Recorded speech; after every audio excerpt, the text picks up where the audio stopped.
Welcome learners to Gate Notebook channel. So सबसे पहले in the previous video we have discussed bottom up parsing. Now it's time to discuss the next phase of the compiler, which is the third phase of the compiler, and that is semantic analysis phase, where we use syntax directed translation. So syntax directed translation is nothing but the combination of grammar and its associated semantic rules.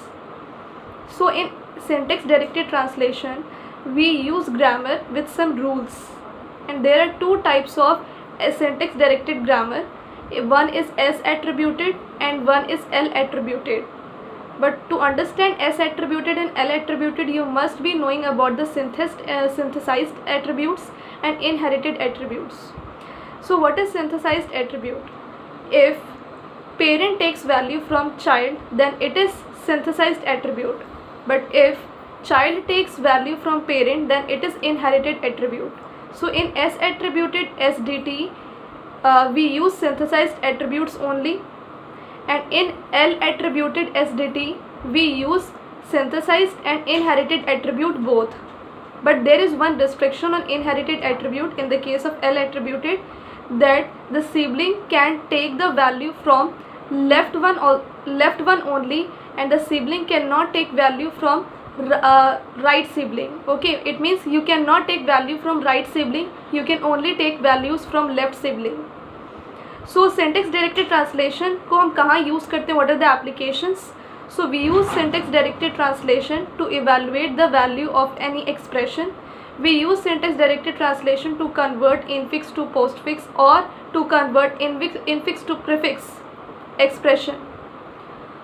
Also we use SDT to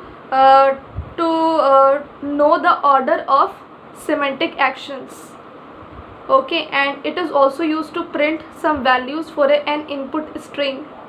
We use SDT to count the number of ones in a binary number. We use SDT to convert decimal to binary number, right? So we use SDT to create parse tree, and there is one annotated parse tree. What is annotated parse tree? If in parse tree every node contains a value, then it is nothing but annotated parse tree. So next one, after SDT, what we use? Directed acyclic graph. So why we use directed acyclic graph? We use directed acyclic graph to optimize basic block, and basic block is nothing but a sequence of statements one after the another. So directed acyclic graph can be used to optimize basic block using 3 address code, right? So in a directed acyclic graph there are total rules, like the interior nodes must be operator, exterior nodes must be some operand, and always in DAG there will be a question like count the total number of nodes and edges from the graph, right? So for example, there is an expression A equal to A plus B, then there is a plus and then A here and B here. Okay, so like this type of questions you will be asked.